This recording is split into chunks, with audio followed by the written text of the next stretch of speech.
8 at 11. Of opportunities, they're using a lot of time. Eddie Johnson.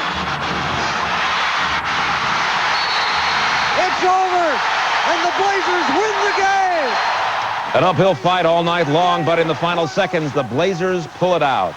Good evening. Lots of celebrating in Portland tonight as the Blazers do it again, beating the Suns. Now it's on to Phoenix, and Eric Johnson joins us with details of tonight's, once again, heart-stopping game. Were you guys doubting them just a little bit? No. Not at all? No. Not even just a tad? I felt like the guy who held up the sign that said, I believe. Yeah, you believe. I must admit, I didn't believe there for a split second. The first half of this game tonight, through the eyes of a Blazer fan, looked more like a bad train wreck than it did a basketball game. Nothing was going right. And then along came a guy named Terry Porter. We picked it up late in the fourth period. The Blazers trailed by 22 at one stage. Here it is late in the game. Portland climbed back into it. Porter would just take charge of this thing. Down by 3 with 35. He nails the three-pointer, gets into position, throws it up and hits. Ties the game with 28 seconds left, but he wasn't done. Trailing by 1. The Blazers get it back. Porter took it, worked it, drove inside the lane, threw it up, and it goes. The final 108-107 Trailblazers, and Terry Porter is getting used to the role of a hero.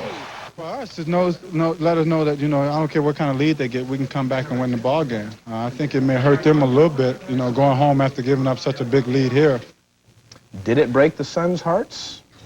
Better Stay tuned. Stay tuned. Plenty more later. We hope. Thanks, Eric. Well, most people who saw tonight's exciting game had to pay for it, but not all. Tim Daly found several hundred people enjoying the game for free, something that is not supposed to happen, right, Tim? Pete and Tracy, there are 3 ways you could have legally seen tonight's game: in person at the Coliseum, at home on cable TV, or in one of the special closed circuit locations.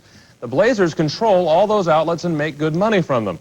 Well, there was one way to illegally see the game for free, and we found plenty of people doing just that. The parking lot at the Cascade Tavern in Vancouver was so full, cars lined the streets out front.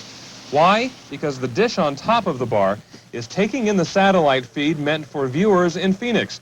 Our camera wasn't allowed in, but it was standing room only. Picking up a different feed than what's being used locally. Blazers have said that's okay? Pardon? The Blazers have said that's okay? They haven't said it wasn't okay. The Blazers say it's illegal. Bars are not allowed to intercept satellite feeds and show them to customers, but it happened all over the Vancouver area tonight. Oscars did it, so did the Brass Rail. Well, just guess what the Blazers think of local bars showing expensive playoff games for free. We're nice until they take an attitude that, screw you, excuse the expression. The team gives bars a warning on the first offense and then sues if it happens again. Team representatives were out bar hopping tonight looking for illegal use of the feed. Well, one fan says what so many people are thinking these days. I know they need to make money, but we're in the playoffs. We'd like to see it. We'd like to see it for free.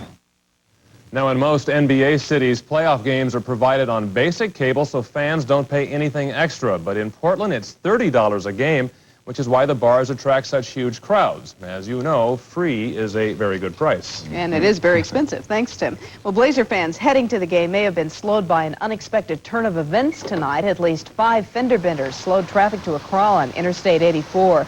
The suspected cause of the snafu, rain and hail.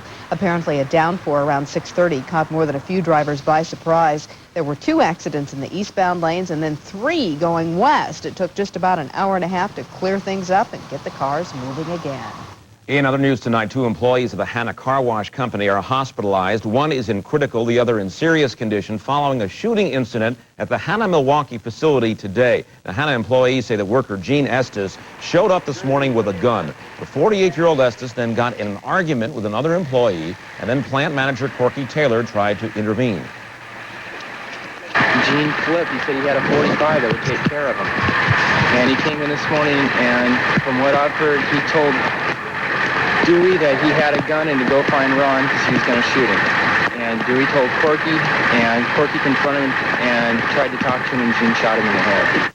Police then arrived. A shot rang out, hitting Estes. He is in serious condition tonight. The 52-year-old Taylor is in critical condition at University Hospital. Community policing means giving the community the tools to fight crime. The unbelievable highlights next in sports. Huh? He's got my vote. The second greatest comeback in playoff history.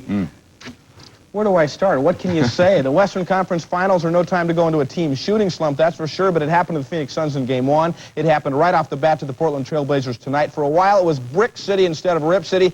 And then along came Terry. Man alive, what a game we saw tonight. First quarter action, Blazers scored only 17 points in the first period. Their lowest total of the season. Nothing was going in. The running game wasn't working, and the Suns were running away with this contest. For Phoenix, Kevin Johnson on the break. Off to Jeff Hornacek. He puts it in. The lead was reaching into the 20s. Cotton Fitzsimmons didn't look happy, but he had to be pleased. Dan Marley made it a 22-point lead before half, and things looked grim indeed. But in the later stages of the third period, the Blazers showed some life. Clyde with a steal. Hammers it home. The crowd came back to life. Clyde again, and the lead was cut down to 5 points. Then it's Jerome Kersey inside, shoulders his way in, and Tom Chambers was getting frustrated. It was anybody's ball game. Then it was time to party down and to Porter down. 30 seconds left, down by 3. He ties it right there. Then he would get the ball back. 12.7 seconds, throws it up, nails it, and the Blazers miraculously led 108 to 107. The Suns would have one last chance. Eddie Johnson would take the shot from the corner.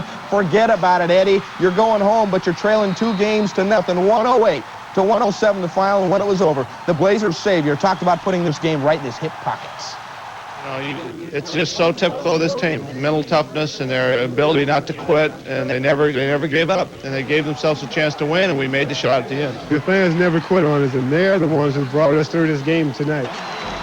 They kept the emotion, they kept the adrenaline flowing, and eventually it brought us back. That and Terry Porter. These 12 guys in this ball club, I don't know, no matter what amount of points we're down, we're always going to try to come out and give our best shot. You know, tonight, was, like I said, was just an indication of how the 12 guys in this room really care for each other and try to pull for each other. And, you know, tonight win shows a lot of that. Oh, without a doubt, the best comeback, especially in a playoff situation where it was, and such a good quality ball club like Phoenix. It was definitely the best comeback I've ever been involved with. Me too. Game 3 is Friday night, and we can't forget the hotel owner who decided to use tonight's score to gauge his room rates. Great idea. At the Travelodge here in Portland,